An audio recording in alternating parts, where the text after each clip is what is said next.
Equals I stood in the cramped corner of the dimly lit auction house, the smell of polished wood and old paper filling my nostrils. The air was thick with anticipation, buzzing like static just before a storm. A flickering chandelier cast odd shadows, dancing on the walls like specters preparing for an epic duel. My heart raced as I adjusted my collar, trying to focus on what was about to happen.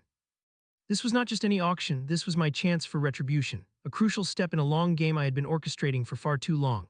I could hear the chatter of people milling about, their voices mixing into an indistinct murmur. It was a cacophony that faded into the background as I honed in on the auctioneer, standing on a small elevated platform with a gavel in hand, looking quite pleased with himself. His sheer enthusiasm was unsettling. Today he was holding auction for various rare exotic items, but there was one in particular that had drawn me here, a rare painting, a piece belonging to the notorious Emery Sinclair.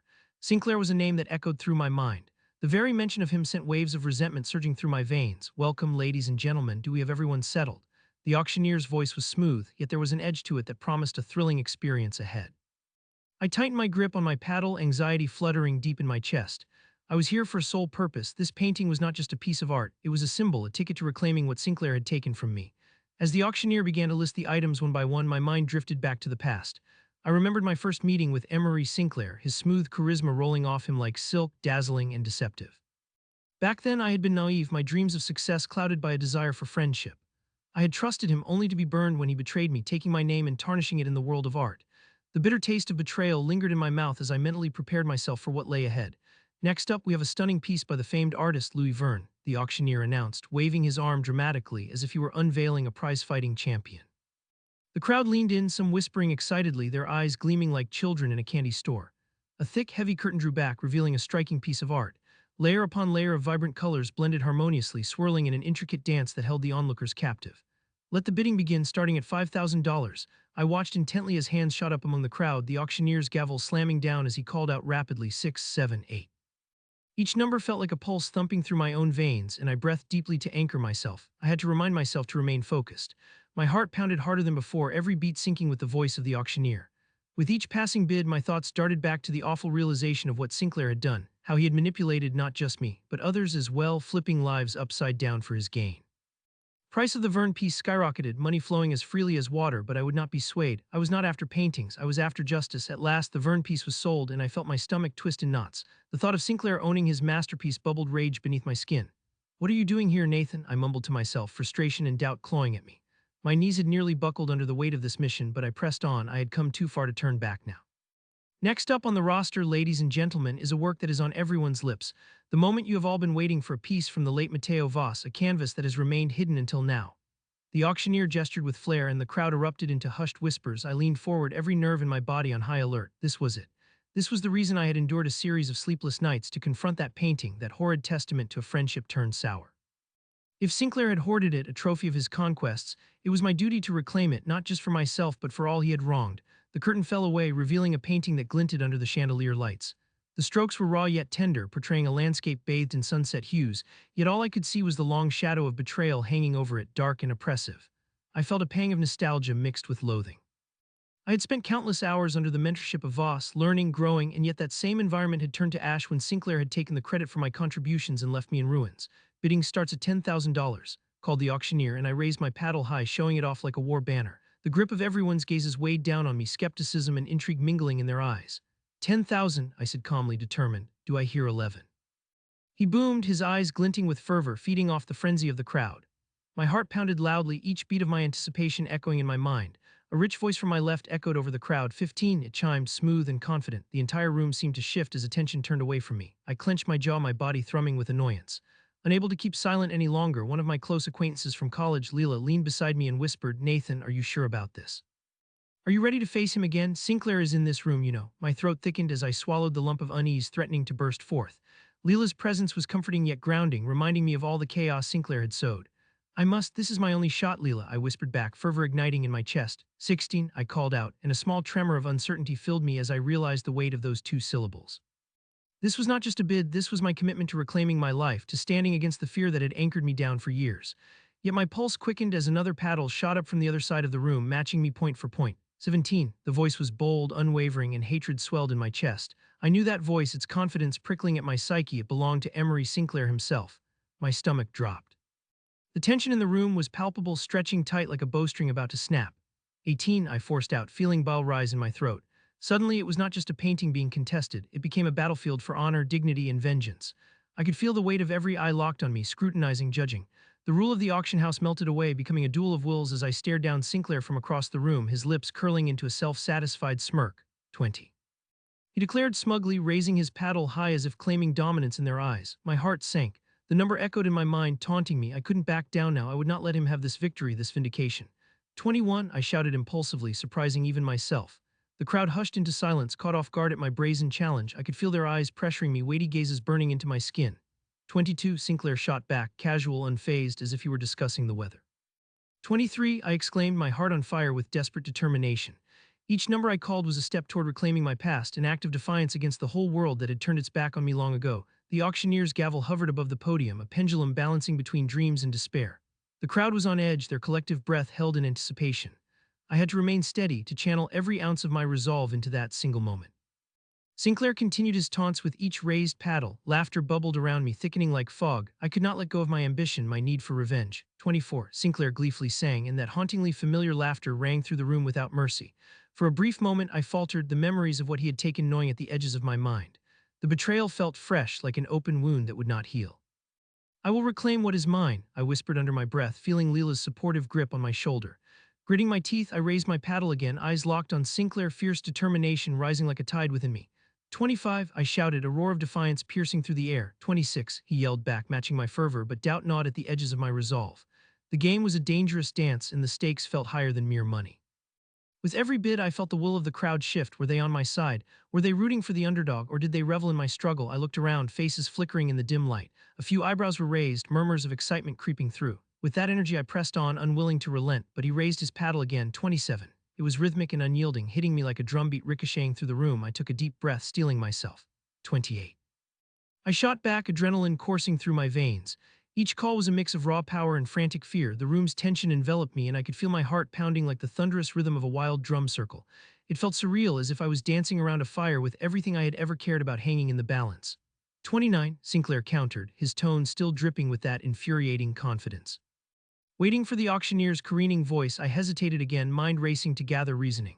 What was I really fighting for? Just a piece of canvas, or was this a chance for closure, a chance to remind Sinclair that he had not completely destroyed me? 30, I yelled, my voice faltering slightly, nearly trembling. There was a moment of taut silence, life in the room halting as everyone turned toward Sinclair. 31, he replied, but there was a slight crack in his bravado, a flicker of uncertainty creeping into his expression. I seized the moment, the fresh scent of challenge filled the air. 32, I exclaimed boldly, pushing aside the doubts. The crowd erupted, claps and gasps echoing like the surge of ocean waves against rocks. The auctioneer, eyes sparkling with the thrill of the intensity, threw the gavel in the air again, calling for silence. Do I hear 33? Am I hearing 33? No reply came, just silence. In that tension I sensed a shift. Sinclair's confident demeanor wavered and fear crept in his eyes, mirroring my own uncertainty. In that silence I stood tall, a wall of defiance. I felt alive, every atom screaming for this moment to stretch beyond. I refuse to lose to you, Sinclair, I whispered under my breath, tightening my lips into a hard line, going once, going twice. The auctioneer's voice rang out, sold. The gavel struck down with unyielding finality, and the crowd erupted in applause, gasps swirling, all eyes on me. Sinclair's expression, however, melted into a mask of disbelief, as if he had just been punched in the gut. The victory, sweet as it was, felt hollow without the warmth of justified vengeance. The cacophony of excitement filled the air, the weight of the moment wrapping around me like a warm embrace. I stood there, breathless, heart on fire. I had won, but I knew deep down that this was only the beginning of what would come next, the reckoning I had been dreaming about for years. I turned away, locking eyes with Leela, who was beaming with pride and disbelief. I could hardly think straight, emotions swirled in me like storm clouds before the rain. Nathan, you really did it, she exclaimed, her hands flapping with joy. I smiled back, a genuine response this time, tinged with the satisfaction of a small victory. Yet deep down, I was aware that Sinclair would not take this defeat lightly.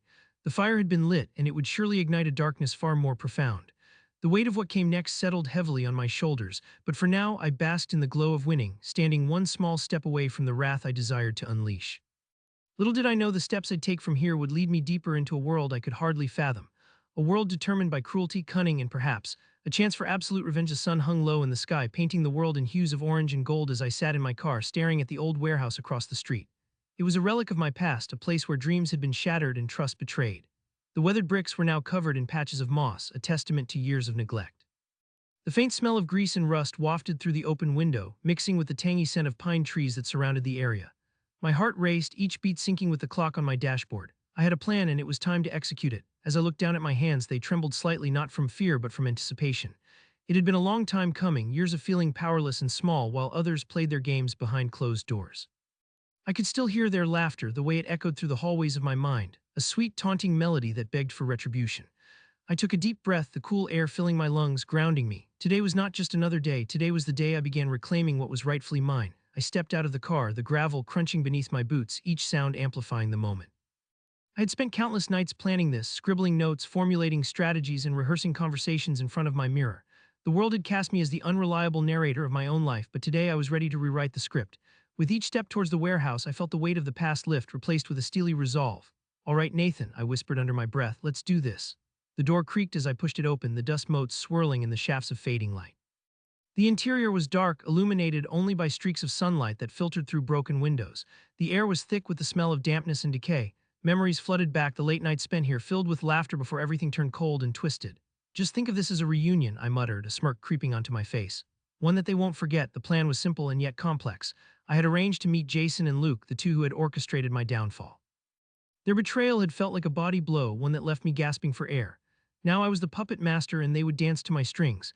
My heart pounded as I remembered the last conversation I had with them, the self-satisfied smirks on their faces, the way they tossed me aside like a broken toy. "Do you think we can really trust him?" Jason had sneered, crossing his arms over his chest in that obnoxious way he always did. The arrogance. "Relax, he's done. No one is going to take him seriously after what we did," Luke had said, his voice dripping with false confidence. He had the perfect face for betrayal, innocent yet menacing. I shook the memory away, turning my focus back to the present. I had prepared everything, from the confrontation to the way I would reveal the master plan that I had lovingly crafted over the years. The smirk on my face returned as I pictured their faces once they understood what I had done. It was time for them to see me as I truly was, the architect of my revenge. The sudden sound of footsteps caught my attention. My heart skipped and I turned toward the entrance, feeling the excitement bubbling within me. Jason and Luke sauntered in, their laughter echoing off the walls. There they were, two kings in a forgotten castle, laughing, smug, and completely unaware of the storm brewing in front of them. "Looks like our boy showed up after all," Jason chuckled, a gleam of mischief in his eyes as he glanced at Luke, who nodded, his brow raised in mock surprise. "A miracle, isn't it?" Luke added, grinning widely. "Thought you were too busy wallowing in your misery. Did you find new excuses to crawl into that pit?" The insult stung, but I remained calm, hiding my emotions behind a mask of indifference. "Is that what you think?" I replied, my voice steady, masking a simmering rage underneath. "That I've just been sitting in a corner, feeling sorry for myself? No, no, my friends, I have been busy." Their expressions shifted slightly, a flicker of confusion crossing their faces, but I quickly fanned the flames of my confidence, pushing forward. "I have crafted a little surprise for both of you. You could say it's time for some closure." Jason's smirk faltered for a split second, but he quickly regained his composure. "Closure? Seriously, what are you trying to say, Nathan? You're still clinging to those old wounds. You need to let it go, man." "Oh, I think you misunderstand," I said, leaning against a dusty crate, my body relaxing as if I was on a casual stroll rather than standing at the precipice of revenge. "I'm not here to forgive or forget. I'm here to remind you of who I am and what I'm capable of. You left me crippled, but your favorite toy is back." Luke stepped forward, crossing his arms over his chest defiantly. "What can you do, Nathan? You're just a shadow of who you used to be, a broken man with broken dreams." "Ah, but isn't a shadow just a reminder of the light that once was?" I shot back, my voice lower but filled with fire. "You see, I've learned that shadows can grow long and dark in the right conditions, and I have created the perfect conditions for a little revenge." Jason and Luke exchanged glances, uncertainty creeping onto their faces. They could feel the change in the atmosphere, the air thickening with unspoken threats. I took a step closer, reveling in their discomfort. "I know what you did to me. I've collected all the pieces, every whispered conversation, every subtle jab, and now it's your turn to be exposed." Both men's bravado began to melt. "You're bluffing," Jason said, although the tremor in his voice hinted otherwise. "No, I'm not," I replied coolly. "I've documented everything, every lie, every betrayal, every face you've made while plotting my demise. You see, while you were sure I was out of the game, I was merely observing, waiting for my moment to strike." With that, I pulled out a folder from my bag, thick and brimming with evidence, photos, messages, and recordings. "Do you think this is a joke, that I would come here without a plan?" My voice rang with authority. Jason's eyes widened as I tossed the folder onto the dusty floor between us, the papers spilling out like confetti. Each photo was another piece of the puzzle, a moment in time for them to relive, and I loved it. "Take a good look, gentlemen," I encouraged, watching as they hunched over, scanning the evidence of their wrongdoings with growing horror. "You're crazy," Luke stammered, flipping through the pages like he wanted to find a way to erase the reality. "No, I'm not crazy," I corrected him, my voice smooth and deliberate. "I'm smart. I've been collecting this for years, listening in, taking notes, waiting for the right moment. And believe me, that moment has finally arrived." "I can't believe you would go this far," Jason murmured, his earlier confidence now crumbling like the warehouse surrounding us. "It's not about belief," I answered firmly, stepping closer, reveling in their fear. It's about consequences, the consequences you thought you could escape from by pushing me aside like I was nothing. Today you will see just how wrong you are." Their expressions were a mixture of disbelief and dawning realization, the weight of their arrogance crashing down around them. I fed off this energy, the vibrations of my triumph electrifying my skin. The world felt alive, vivid, as if I had awoken from a long and dark nightmare, a chimera that had finally become my reality. "You can't do this," Jason pleaded, his bravado fading. "You'll ruin everything for yourself too." "Oh, but I'm already ruined, Jason. You took everything from me, remember? My reputation, my dreams, my peace of mind. You thought I would roll over and accept it. No, I'm not that Nathan anymore. I have claws now and I plan to use them." "You think you're some sort of mastermind," Luke spat, but I could hear the trepidation beneath his anger. "Honestly, I think I am a man who has finally embraced his true potential, and you too, you are just obstacles in my path. By the time I'm done, no one will believe a word you say, and I will walk away with my life intact." Both men were silent, the weight of their panic settling like an oppressive fog. "What do you want from us?" Jason asked finally, his bravado depleted. "Simple," I said, my voice low, dripping with seduction. "I want you to confess, to tell the world how you plotted against me, a clean slate for everyone. You have the opportunity to come clean and save whatever shred of dignity you have left." I watched the gears turn in their heads, the clash of emotions flickering across their faces, fear, anger, regret. "It was beautiful. You think we will just do that?" Luke scoffed, but the smirk was gone, replaced with apprehension. "If you don't, I will ensure that everything I've gathered becomes public knowledge. Your lives will be ruined and your reputations will never recover," I replied, my intentions absolutely crystal clear. "You will be known as the men who felled Nathan Graves, and the whispers of betrayal will haunt you forever." "You wouldn't dare," Jason said, a flicker of defiance remaining. "Try me," I challenged, staring directly into his eyes, refusing to back down. The silence stretched between us, thick and charged, each ticking second weaving a tapestry of anticipation. Reluctantly, Jason and Luke locked eyes, the weight of their inevitable decision hanging heavily in the air. "Fine," Jason said softly, his bravado sputtering like a dying flame. We will tell the truth." I smiled, the corners of my mouth lifting in triumph. "Good choice. But let's be clear, if there is any sign of backstabbing or deception, I will unleash everything I have against you. Understand?" Both nodded, and I felt a sense of vindication as a wave of power coursed through me. The tables had turned, and finally they were the ones grasping for mercy. "I believe this will be a liberating experience for all of us," I said, the satisfaction ringing in my voice as I gathered the scattered papers. "Do we meet tomorrow?" Luke asked, his voice shaking slightly. "Let's say in a week." "I want to give you both time to think about everything," I replied smoothly, already planning the next phase of my revenge. The wheels were in motion, and there was no stopping now. As I turned to leave, the echoes of our conversation hung in the air like a fog, lingering, heavy, thick, and full of consequence. Stepping out of the warehouse, the cool breeze brushed against my face, a refreshing welcome after the tense confrontation. I was finally free from the chains of their betrayal, and as I walked towards my car, I could feel the fire in my veins, the thrill of retribution driving me forward. The shadows that once loomed over me felt lighter, and for the first time in years, I could see a path to reclaiming my life and my joy. It would not be easy, but I had begun the journey, and there was no way I would turn back now. My revenge was just beginning, and the best was yet to come. The sun hung low in the sky, casting a warm golden hue over Hickory Grove. The quiet hum of the town was interrupted only by the distant sounds of children playing in the park and the rustle of leaves in the gentle breeze. I stood outside my father's old hardware store, its weathered wooden facade looking almost like a ghost of the past, a relic of better times. I remembered the laughter that once filled these walls and the late-night conversations I had shared with my father. Anger churned within me, and I clenched my fists at my sides, feeling the heat radiate from my skin as I prepared for the confrontation that awaited me inside. I pushed the door open with a creak, the familiar scent of sawdust and paint welcoming me back. The shelves were lined with tools and supplies, and I could almost imagine my father bustling about, helping customers with their endless projects and home repairs. It had been weeks since my last visit, and today the reality of my plan pressed down on me like a weight. I glanced around, and my heart raced when I spotted Derek, the man who had ripped my life apart, leaning against the counter counting the cash from the register. His smugness was like a punch to the gut. I wanted nothing more than to wipe that condescending grin off his face. As I made my way closer, I noticed how he drummed his fingers lightly on the counter, completely oblivious to my presence. It made my blood boil. To him, this was just another day, but for me, it felt like the beginning of my long-awaited retribution. The hard light from the windows reflected off his slick-back hair, and I cursed under my breath. He would pay for what he had done, and today I would begin to enact that price. Nathan, is that you?" The voice belonged to Marla, my father's longtime employee and a dear family friend. She practically bustled out from the back room, her round glasses slipping down her nose. Marla had always been like a second mother to me, her warm, reassuring presence a comfort amidst the storm of my life. "I barely recognized you, you've been gone for so long." "Yeah, just been busy," I replied, forcing a smile that didn't reach my eyes. I didn't want to burden her with my troubles, at least not yet. "How's business? I hope Derek isn't bothering you too much." "Oh, you know how he is," she said lightly, rolling her eyes. "Always posturing like he owns the place, but we get by. Your father would be proud." Her words hit me like a bullet. Pride, once a familiar feeling, twisted into a sharp pang of guilt. I wondered if my father would be proud of what I was about to do. He had raised me to be better, to be kind and fair even to those who did me wrong, but this wasn't about them. This was about justice. I steeled myself, glancing back at Derek. He was now stacking items on the counter, but I could see him casting glances my way, a flicker of recognition breaking through his lazy demeanor. "Well, look who decided to show up," he said finally, his voice dripping with mock surprise. "The prodigal son returns." I felt my fists tight. "I could say the same for you, Derek. It's good to see you taking a break from manipulating people's lives." He chuckled, a low, dismissive sound. "Oh, Nathan, you're so naive. This game we play, it's just business. No hard feelings, right? Right, no hard feelings." I snapped back, the bitterness in my voice unmistakable. "But it seems like your business has left a lot of us hurting. I'm here to collect." He leaned back, folding his arms. "Collect? You think you can rattle me with empty threats? I've survived worse than you, Graves, so what's the plan? You gonna throw some petty insults and walk out again?" I took a deep breath, tasting the stale air filled with hints of motor oil and fresh paint.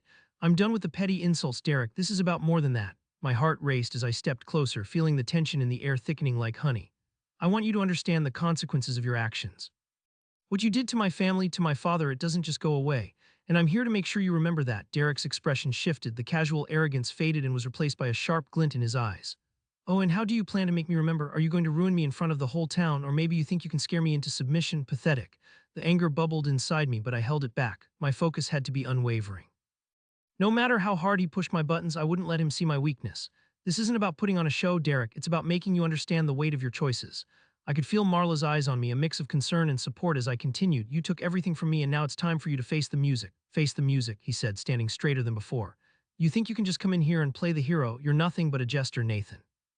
The townspeople will laugh at you." "Laugh," I echoed, feeling a chill running down my spine. "Maybe, but they won't find it funny when they see the truth. What you've been doing to this town, pulling strings, lying, it's all going to come out. They will see you for what you are, just a coward hiding behind a pretty face, masquerading as a business owner." At that, Derek erupted into laughter, a loud, boisterous sound that echoed in the small hardware store. I hated the way it reverberated off the walls.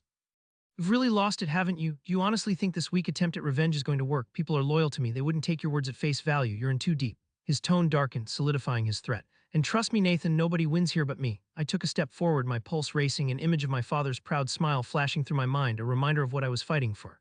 "You don't get it, do you? This is bigger than you or me. This is about the truth. Truth will always come to light. You can't bury it forever, Derek." "Save your breath," he said, leaning on the counter nonchalantly. "I have connections here, Nathan. You could scream from the rooftops and nobody would care. You're just a bitter little man trying to make sense of a world that passed you by." His sneer sent jolts of fury through me, but I kept my expression neutral. Fighting him wouldn't work. I needed a different plan. I flashed a predatory smile, the kind I hoped would rattle him. "You think you're so safe? You have no idea how vulnerable you really are. Your time in Hickory Grove is running thin, sly like a wolf, yes, but without the pack, you'll find that being alone is a death sentence." Derek's smirk faltered for a moment. "Funny, coming from the guy who thought he could leave town and pretend like nothing happened. You think people will rally behind a coward who ran away?" "Not running anymore, Derek. You've pushed me long enough." The venom in my words tasted rich and satisfying. "I've been watching you, and you're right about one thing. I'm not a part of this town anymore, but I know people who are. When the truth comes out, you'll be the one left standing alone." "Oh, really?" He tilted his head, the challenge clear in his gaze. "You hope to find allies. You think they will believe you over me. You are just an echo of the past. No one cares about your father's reputation anymore. You're just spitting in the wind." I stepped back and exhaled sharply, calming myself. This was more than just anger, it was a transformation. I wasn't the naive kid he used to antagonize anymore. "You think I need proof of anything to destroy you? No, your own actions will bring about your downfall. The town will see you for who you truly are. I just need to be patient." "Patient? In a town that is already turning against you, you may want to reconsider." Derek walked toward the door, tossing a casual glance over his shoulder. "I have some things to take care of, and I suggest you do the same, before you dive headfirst into a mess you cannot escape." As he pushed through the door, I could feel the air shifting. A storm was brewing, and I had set the wheels in motion. Marla placed a hand on my arm, her voice soft and worried. "Nathan, are you sure about this? He's dangerous. You're only feeding into his games. You have to be careful." "I know, Marla. I appreciate your concern." I looked her straight in the eye, trying to convey my determination. "But it's time for my father's policies, his principles, to come back to this town. Derek thinks he owns it all, and it's sickening to see how many people worship him like a god. He needs to be put in his place." Marla sighed, shaking her head. "This isn't just about Derek, it's about you too. You can't let revenge consume you. You need to think about what you're doing and who it will hurt. This is not just revenge, it is justice." I felt a surge of energy course through me. They need to know what he really is. New determination surged through my veins with every word. "It has been so long since my family name meant anything in this town. I just want to restore the honor that was taken from us." Marla pursed her lips, her brow furrowing. "Just be cautious. You're playing with fire and it's only going to burn you." But she paused, looking me straight in the eyes. "If you need my help, you can count on me." "Thank you, Marla." I breathed out, feeling a surge of warmth in my chest. "Your support means more than you know." There was no turning back now. I had to see this through. As I exited the store, the warm sun hit my face, casting aside the shadows of doubt that had lingered. I could feel the energy of the town around me, from the adults chatting on porches to the teenagers laughing and tossing a football in the streets, but there was a new strength coursing through me. With each step away from that door, my resolve solidified. I would expose Derek for the fraud he was. Hickory Grove was mine, or at least my father's, and I was ready to fight for it, no matter what it took. The moon hung low in the sky, a bright disk surrounded by a shroud of rolling clouds that flickered with the ghostly glow of the nearby streetlights. Hickory Grove was wrapped in an unsettling silence, save for the distant rustle of leaves and the occasional chirp of a restless night creature. I took a deep breath, feeling the crisp autumn air fill my lungs, but it failed to calm my rising anxiety. I could hear the thumping of my own heart echoing in my ears, a rapid drumbeat that matched the storm swirling in my mind. It was time. The moment I had been waiting for was finally upon me, and it was too late to turn back now. I pulled my hoodie tighter around my shoulders, stepping out of the shadows that had cloaked my hidden presence for too long. Tonight I would face Lucas Miller, that twisted architect of my torment. The street was eerily quiet as I approached Lucas's house, a quaint two-story cottage nestled among towering trees that whispered secrets in the wind. Light leaked from the windows, casting a warm, golden glow on the lawn, but to me, it felt like a beacon luring me into the heart of my enemy's lair. I moved cautiously, feeling the crunch of gravel beneath my worn sneakers, my pulse quickening as the memories flooded back, the betrayal, the pain, and ultimately the desperation that had driven me to this moment. Every step towards the house felt heavy, weighted with all the unspoken words I wished to unleash. As I crept closer, I stole glances through the tall windows, peering into the life Lucas had built, brimming with laughter and triviality, an existence unaffected by the chaos of his past deeds. I could see him silhouetted against the soft glow, lounging on the couch, casually scrolling through his phone, completely oblivious to the storm brewing just outside his door. The sight irritated me, igniting the flames of my indignation. Why did he get to enjoy peace while I wallowed in despair? With newfound determination, I pressed my hand against the cool metal of the doorknob, hesitating briefly as I fought the doubt creeping in, but I banished it with a thought. I had come too far to back down now. This was the moment I had yearned for, the opportunity to confront him, to reveal his hypocrisy. I twisted the knob and shoved the door open, letting it creak ominously as it swung wide. Instantly, Lucas's head snapped up. His expression morphed from surprise to confusion and finally to a flicker of annoyance. "Nathan," he called out, rising slowly from the couch. The casualness of his tone stung like a slap across my face. How dare he sound so relaxed? I stepped into the living room, into his realm, my heart pounding with each step, the warmth of the room clashing with the cold steel of my resolve. "What are you doing here?" Lucas asked, crossing his arms defensively, his brow furrowing in irritation as if my mere presence was a disruption to his carefully curated life. He leaned against the doorframe, a king on his throne, clad in a simple gray t-shirt and sweatpants, completely oblivious to the chaos that had been his handiwork. "You don't belong here." "Funny," I shot back, forcing my voice to remain steady despite the tremor of rage bubbling within. "I might say the same to you." With each word, I felt a surge of adrenaline coursing through my veins. A firefight was brewing, the unspoken battle of two men caught up in the wreckage of their shared past. "Do you ever think about what you did to me, Lucas? Do you ever regret it?" His smirk faded, shifting into a frown that spoke volumes. "What I did, Nathan, you need to let it go. It was years ago. You cannot dwell on the past forever." The arrogance dripped from his words like venom, sparking the old rage that still flickered in my chest, blazing with each passing second. I clenched my hands into fists, feeling my nails dig into my flesh. "Let it go, you must be joking. Your actions changed my life in ways you could never comprehend." I stepped closer, narrowing the gap between us, my voice lowering into a fierce whisper. "You don't get to just walk away, Lucas, not after what you've done." Lucas's eyes narrowed. "Seriously, you are still sulking about this? Get over yourself, man." He waved his hand dismissively, as if brushing my pain away like a gnat. The audacity made me see red. I could feel the heat rise within me, boiling just beneath the surface. "I lost my job because of you," I said, each word burned hot with truth. "I lost friendships, respect, and even my sanity. You think I should just forget about it, don't you? Like it never happened?" "There's no point in reliving old wounds," he replied, but there was a flicker of something in his eyes, something that momentarily stilled the world around us. Had he felt remorse? If so, it would make this moment all the sweeter. I shook my head, freshly emboldened. "No point? You mean no point to you? You have everything you wanted while I was left to deal with the scraps." My thoughts raced, taking me back to that day when everything changed, when Lucas's betrayal had shattered my life. The image was still fresh in my mind. His betrayal felt like a knife, twisting deep into my back and leaving me to bleed out in the shadows of isolation. "You don't know what it's like to face the consequences of your actions, do you?" I pressed, my voice rising with each syllable. "You don't wake up every morning broken, wondering how to put your life back together. You don't know what it is to lose everything." He rolled his eyes, dismissive as ever. "You're being dramatic, Nathan. This is all very woe is me. It is getting old." His tone was patronizing, like he was lecturing a child. "I'm over this. You should be too." And that did it. My voice crackled with fury. "Over what? The lies, the betrayal? Is that what you call it? You ruined me." I stepped closer, every fiber of my being urging me to close the gap even more. The tension in the room crackled like live wires, the air thick with unspoken resentment. "You think you can just brush what you did aside because you have a cushy job now, don't you? You think you can ignore the pain like it never existed?" "Pain," he scoffed, a flicker of disdain crossing his visage. You are still clinging to those past grievances. That is weak, Nathan. Real life moves on. I moved on. Moved on, I echoed incredulously. You mean you buried everything deep enough that you think it will stay hidden? I let the words hang, a challenge poised on the edge of volcanic fury. Tonight, you're not just facing me, you are going to face your past. Lucas's arrogance wavered, just slightly, a crack in the otherwise polished surface. What the hell are you talking about? Did you come here to threaten me? That is pathetic. Pathetic. I laughed bitterly, the sound reverberating between us like a ghost haunting the space. No, what is pathetic is you pretending everything is just fine when we both know it is, and we both know you will never be free from the weight of your choices. His brow furrowed, but I could sense the confusion energy morphing into grudging frustration. Nathan, talking in circles is wasting our time, he snapped. I really think you should leave. I don't have time for this. And I don't have time to play your games, I retorted, moving towards him in defiance, standing firm as I clenched my fists at my sides. The air was thick with hostility and an edge of danger tinged the space between us. Get out of my house, he said, eyes flashing dangerously. You're just making a fool of yourself. Maybe, I replied, my voice quiet yet firm, but at least I am daring to confront the truth. I took a deep breath, steeling myself for the next steps. How dare you sit there in your ivory tower, thinking you can strip people of their dignity and simply walk away unscathed? He stared at me, jaw clenched, wrestling with the tempest of emotions that raged behind his eyes. He shifted, stepping back slightly as if the confrontation was too much to bear. What do you want from me? An apology would be a good start, I said, my tone practically dripping with incredulity. But let's be real, I don't expect that from you. I want you to feel what you have done to really understand the repercussions of your choices. What are you going to do? He asked, his voice treading dangerously close to a challenge. Is this where you think you threaten me into submission? I held his gaze, willing him to comprehend the gravity of the moment. It is not about threats, Lucas, it's about retribution. The scales of justice must be balanced. He laughed, but it was mirthless, a hollow sound that echoed through the air. You think you can take me down? Nathan, you could never do that. You lack the guts. I gritted my teeth, resisting the urge to lash out. He was trying to bait me, to draw me into a pit of frustration. Everyone has their breaking point, Lucas. Everyone has their line in the sand. Fine, he muttered, sliding his hands into his pockets, his facade crumbling slightly. What do you want? Tell me what you did to make yourself feel justified, I demanded.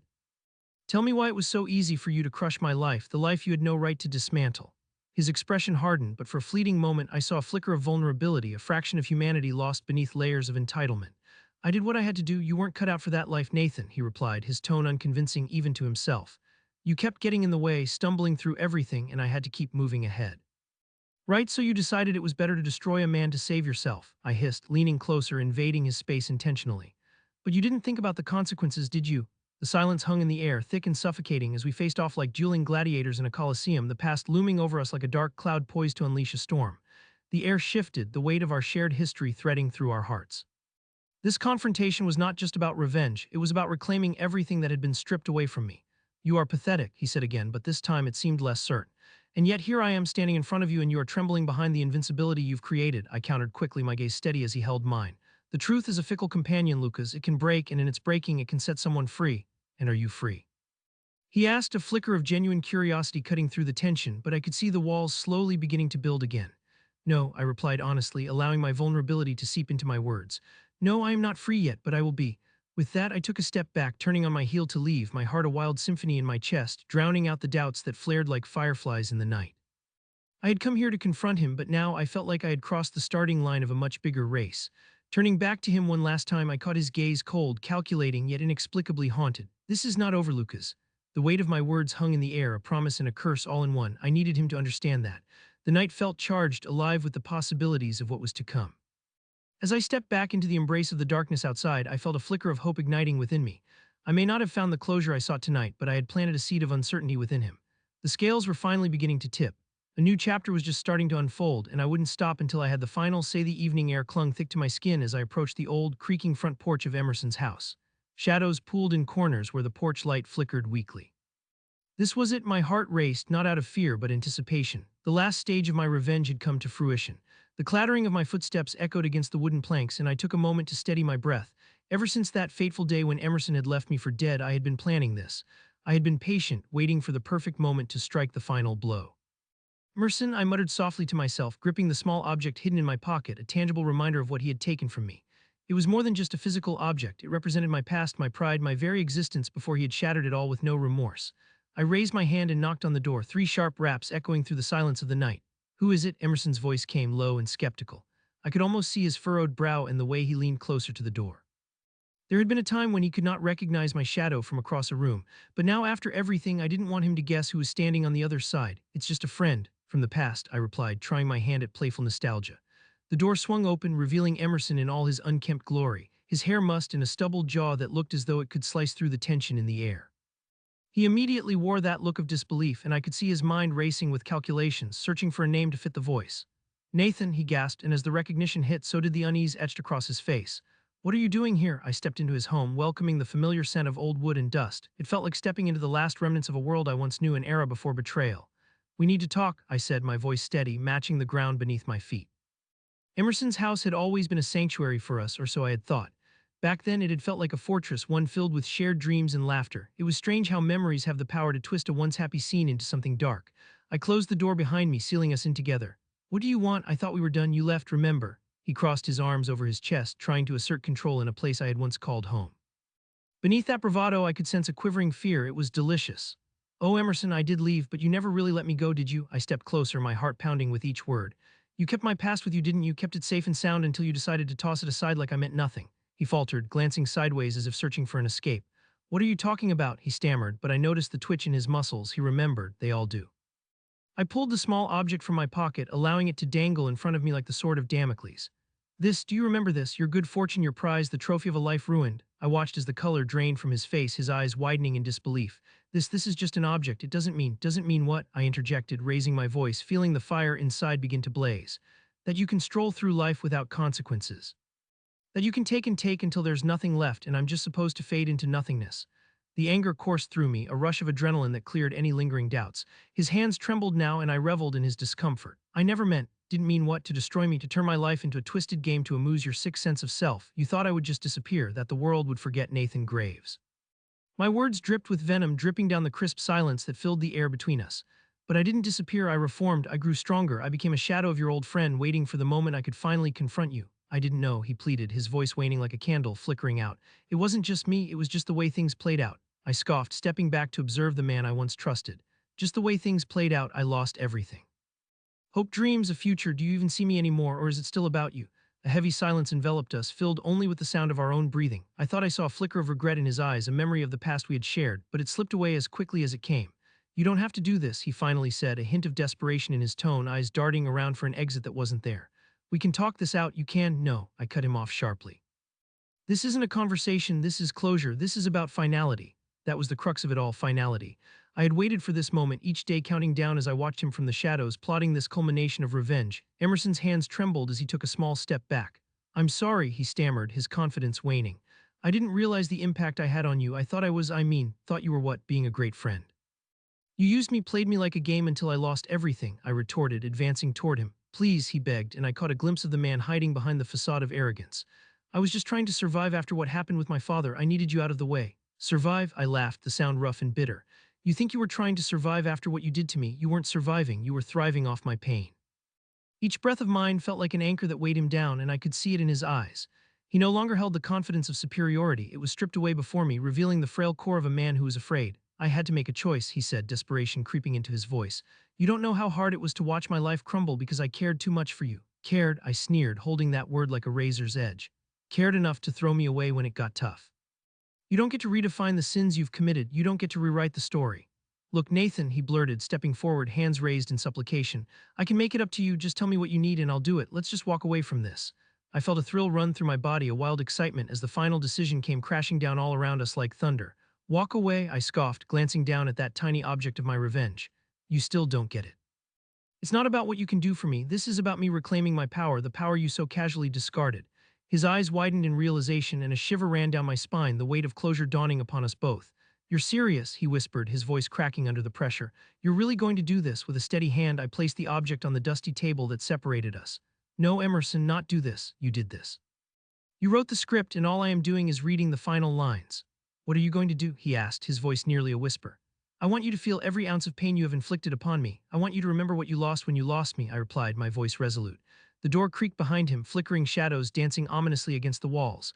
I felt that familiar rush of power surging through me, reminding me that I had finally reclaimed my place in this tangled narrative. "Tell me, Emerson, how does it feel knowing that I will walk away with my scars while you're left with only memories?" His face paled further and sweat glistened on his forehead. "You're making a mistake, Nathan. I never meant to hurt you. What you meant doesn't matter. What matters is that I'm here and you have no more strings to pull." I took a step back and the realization unfolded in real time before us, raw and poignant. His eyes darted left and right, searching for an escape that would inevitably lead him further into his own darkness. I could see the realization creeping in, a true understanding that there was no escaping the past he had created. I can't lose everything, he gasped, choking on fear. Everything, I chuckled, the sound bitter in my throat. You think you have everything, what you have is just a facade, everything you built on the ruins of my life is just a house of cards. Please, Nathan. He pleaded, voice trembling, what if I told you I could help you, that we could find a way to make amends? Amends, I echoed, and for a moment I felt the icy dagger of laughter bubble up. After everything, the very idea felt absurd, and it revealed the truth. In his desperation, he was still trying to manipulate the narrative. No, this isn't about amends, this is about acknowledgement and acceptance. You stole my life, Emerson, you can't spin it back like a wheel of fortune. Tears gathered in his eyes, and I could feel the coldness wrapping around my heart. Just give me a chance, he implored. One chance to make it right, please. I don't need your chances anymore, I replied, my heart racing, the resolve igniting within me. The only thing I need is to take back everything you thought you had. I watched as despair washed over him, knowing that it was the final step I had anticipated. As the shadows of night deepened around us, the last thread of what used to be snipped away.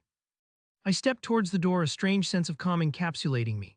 Goodbye, Emerson, I said softly, as if whispering a farewell to the ghost of our friendship that once was. Nathan, wait, he shouted as I turned the doorknob, an urgency clawing at him to regain control of a situation that no longer belonged to him. But I opened the door and stepped outside into the crisp night air, breathing deeply as if I had shed a second skin. You'll remember me, I hollered back over my shoulder, the words merging with the gentle rustling of trees. But not as the friend you threw away, rather as the ghost of all you lost. The next moment was liberating. In the distance, thunder rolled, and I walked away from the shattered remnants of our past, knowing I would never look back. Tonight, I reclaimed my narrative and embraced the freedom I deserved.